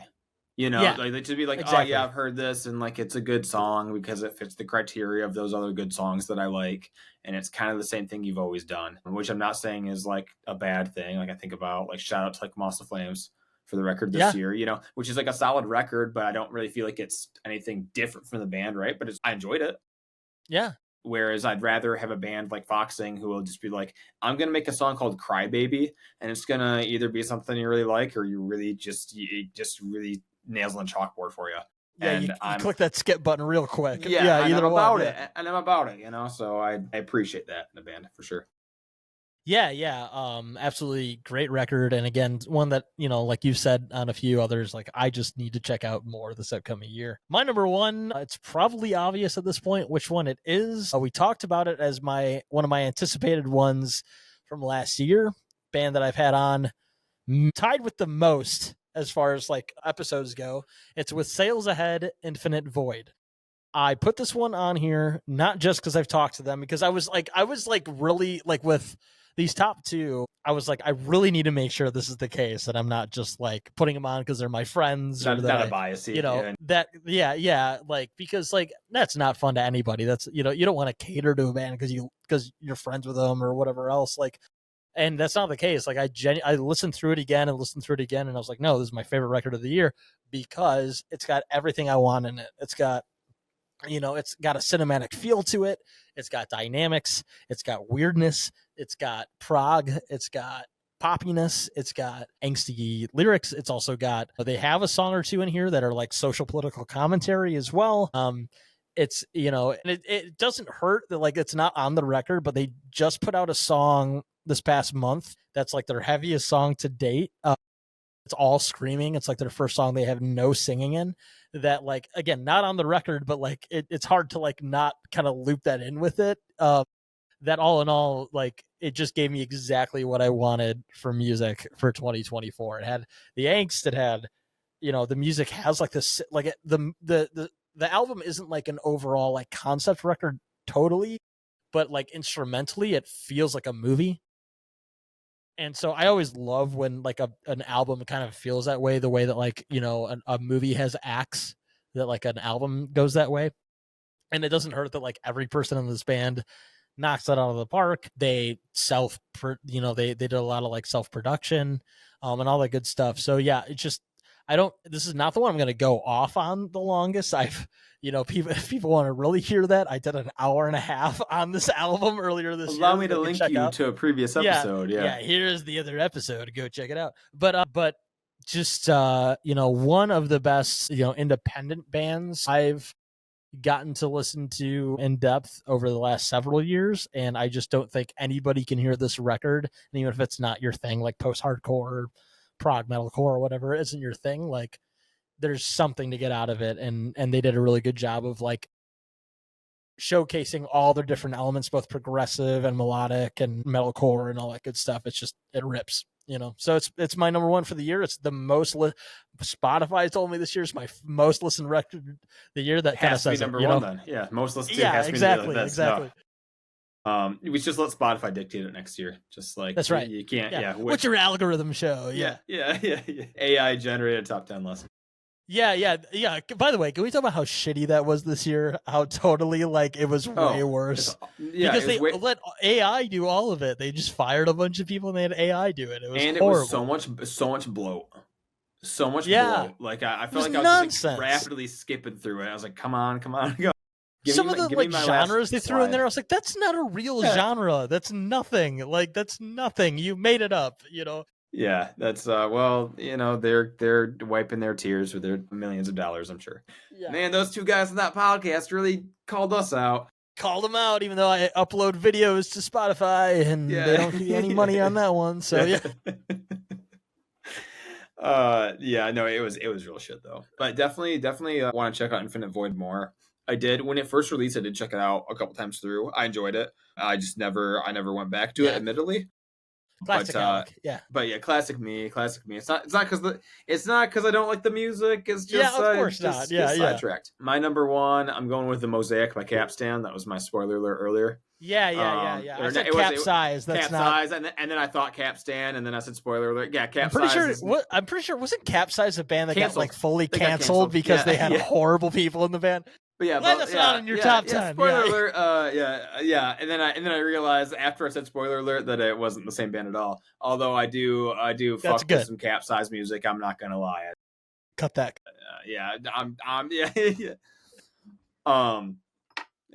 Anyways, my top number one, The Mosaic by Capstan, is my number one record for sure, and I think the album title speaks for itself. It is I think, mosaic of everything I've liked about the post genre, all bundled into one album. And it is the most versatile. Like, this band, I feel like it just consistently does better every record. I loved Separate when it came out a couple years back, and this one just really steps it up. And it's a weird, like, you can get like Revolve as the opener, which is kind of like a standard Capstan song. You get heavy stuff like Beta Noir and Empire, but then you get like Bloom and What You Want are totally different genres altogether, right? As far as like What You Want is almost like a 80s synth rock song. It's lyrically and musically, they're just so diverse, and from what I've heard are super nice people, but like that's beside the point, as the art is, right? Like the art stands for itself. What other record have I listened to that has a 10-minute song at the end that takes legitimately every element from every song of the album. They just bundle it into one, and they're like, "Here's 10 minutes of that." A phenomenal record. I highly suggest everybody check it out if you haven't, and really give it a whole front to back listen. I'm gonna be honest. This might have been on my list if I remembered it came out this year. I'm what's funny is like I was like really like because I have the worst brain, like I have the worst memory imaginable. Dude, so I had two confuse people Capsize and Capstan, so I can't talk at all. Right. I had two people send me their lists of like 2024 releases. They had, one, to be fair, I'm not shitting on them. It might have been on there and I didn't notice it. But if I would have noticed this was on, I probably would have re-listened to it again and put it on the list because I remember. I don't remember. It might have been Alan. It might have been him because I know he's a big Capstan guy or somebody that sent that was like, check this record out, and kind of got me into them like a record or two ago. The one that had Shane from Silverstein on it. Separate. That's a phenomenal record. Yeah. And I remember checking this record out in May when it came out. I probably checked it out the week it came out. I do remember because I was trying to get the singer on the podcast actually, and it's incredible. Like it's so good. Obviously, their vocalist is like, I mean, he's not to put it all on the vocalist, as two guitar players, we know like the pain of that, right? But like over that kind of sets it over the top that they have these chops from the vocalists and interesting instrumentation. They're kind of able to ebb and flow like very dynamically throughout the songs. The lyrics are always like very hard on sleeve type stuff. I'm interested. I don't know if I got through all the record because I would have remembered the 10-minute long song because I'm a big long song person. Like those are usually my favorite songs from bands. And so I'll have to check this one out again. I am kind of annoyed that I didn't remember to check it out before we did this list. but that's just the way it goes, Neither of us put on our top 10, by the way. I'm bringing the Horasis record. If we want to go hater mode, we want to go hater mode. Speaking of things that I forgot came out this year. I know, but I agree, though. It wouldn't have been in the top 10 anyway. But Bring Me the Horizon record's kind of mid. All right. Yeah. Here's what I'll say about it. Same thing that I would sort of have said about some of the other records we talked about, or some records I would talk about that I'm excited for 2025. It really showed that the haters on Jordan Fish need to eat a big one because he really brought in a lot of, I'm again not saying I know like a lot of the members of the band are very prolific songwriters. They help out other artists. They have, Ali Sykes has obviously had a big imprint, not just vocally, but songwriting wise on some of the best music they've put out over the past several years. This new album wasn't bad to me. I actually had to dive into it pretty deep for some pieces I had to write, but if I wanted a lot of the stuff from that record, I would just go check out some of the past other releases that have better versions of it. You know what I mean? Yeah, it felt very like meh. It was not bad. I would re-listen to the songs. You know what I mean? It had like 3 really good singles off of it that I would say, like, if you ripped those, made them singles, and you put them out on their own, and be like, oh yeah, those are really good songs. And then after that, it's just like I don't know what other songs were there on there.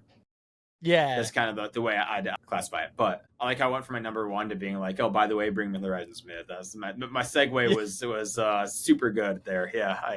Why don't we before we wrap up here and maybe just mention real quick some things we're interested in for 2025, not a whole lot of time here. Like I'm not going to take a bunch of time on that, but just go through your list starting at number 10, going through to number 1. Reel off your list real quick for me. I got my list right here. So we got Crucible Life by the Home Team, People Watching by 156 Silence, and number 8, Maybe in Another Life by Bloom.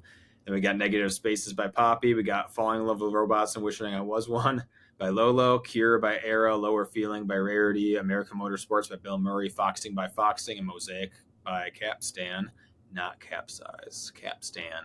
Remember? You read that off real quick. Look at you, man. You got the best words. Yeah, for me, again, one more time before we just kind of wrap things up here, we got number 10, Billie Eilish, Hit Me Hard and Soft. Number 9, Linkin Park, From Zero. Number 8, For Your Strong Analysis Paralysis. Number 7, Cat in the Hurricane, Got It Out. Number 6, Better Lovers, Highly Irresponsible. Number 5, Poppy, Negative Spaces. Number 4, Knocked Loose, You Won't Go Before You're Supposed to. Number 3, Cane Hill, A Piece of Me I Never Let You Find. A lot of long album titles here. Number 2, Secret Gardens and Permanent Measure. And number 1, best record of the year objectively, With Sales Ahead, Infinite Void. Thanks for going over all this stuff with me, Alec. Just like one last thing before we kind of get into the end here. Is there any records you're like stoked for 2025? Is there any music you're like hoping there's sort of like releases for, etc.? What do you think are going to be some top albums or top things to look for in 2025? That's a tough question because I don't pay enough attention. To be honest, I remember there's been a couple. So of Red Hot bands. Chili Peppers. That's what you're saying. Exactly. Red Hot Chili Peppers is a great band. Everybody can fight me. But I feel like a lot of bands this year have announced albums late or mid-late to this year, like in the fall area. And they're like, oh, we have a record coming out in March or in April or in February, which is a weird kind of release cycle thing. But I can't name hardly any. Like I know Silverstein's coming out with 2, right? I remember that was a big thing. Whereas I don't know if they're actually going to do like this. It seems like, I don't know if you looked at the track list for that first one for the Super Bloom record. It's like 8 songs. It's like long. 8 tracks. 8 songs. Right? Yeah. I'm like, is this gonna be like a volumes, no sleep kind of deal where it's like you might get like an interlude in there. It's gonna be kind of like a beefed up EP. Are they gonna do 2 beefed up EPs? Who knows?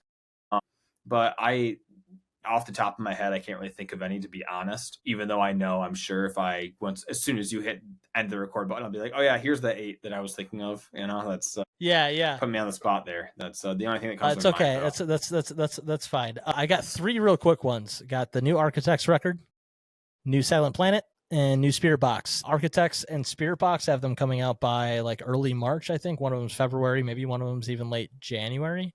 And Silent Planet hasn't announced their new record, but they just put out their latest song, Mindframe, which is like really nu metal influenced, kind of like Architect's latest stuff has been. And so I think it's going to be a good year for like that sort of like newer era of metalcore, whatever you want to call it, modern metal. Some people might like cynically call it what do they call it, octane core or whatever. I think there's going to be a lot of good like top tier bigger band like metalcore albums coming out in the year. As far as anything else, I have no fucking clue. I have not been paying attention. 2 actually. I got 2 that hit my mind. Landmarks is coming out with the new record. That's what I saw. That's what I'm thinking of. Johnny Booth is coming out with new music. Oh yeah, this coming year. So that's I mean, I don't know what that. I knew that, and we're supposed to be doing something on that one too. So that'll be. I love that. And again, that's not intel. That's just from me looking at their Instagram page, going, oh hey, they're recording. Yeah, and what a fucking band. That band. Yeah. Talk about a band that should be bigger than they are. They're so sick. But yeah, stoked for new music coming out in 2025. Thanks for breaking all this down with me, Alec. Here's what we got to do. I'm going to give it to you, since I usually do this with guests, and you're sort of the guest here to wrap things up. Out of all of the records that we've named, and you could go off of one on your list, what song should we end out the year 2024 with at the end of the podcast? Ooh, that's a tough one. I'm honestly gonna go. I'm just looking through. You know what? Let's go some Lolo. Let's go Snow in Berlin. All right, Snow in Berlin from Lolo. There we go. Yeah, totally out of pocket on this podcast. Totally I out of pocket. Love it. We're gonna do Snow in Berlin from Lolo on the Powerless Podcast to wrap things up. Alec, thanks so much for doing this with me. And if I don't talk to you, have a great New Year. Hey, you too, man. Cheers. Cheers.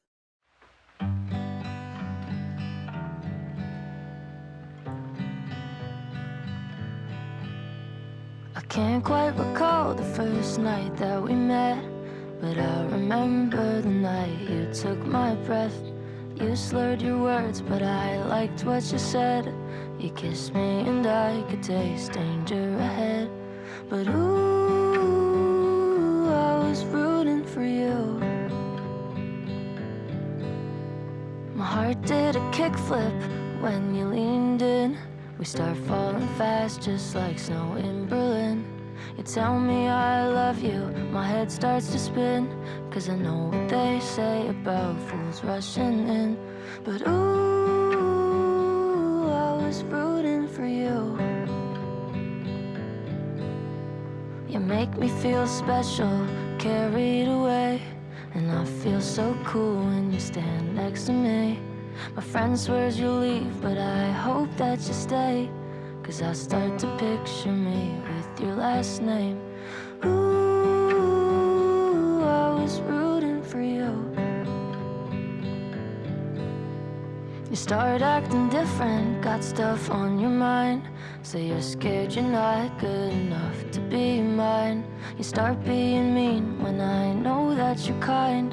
Used to make my whole day, but now you make me cry. 'Cause ooh, I was rooting for you. Ooh, I was rooting for you. Now we're not talking, I hope that you're good. I still think about you way more than I should. I kiss someone new, yeah, that's just how it goes. But when you hear this, I hope that you know. Ooh,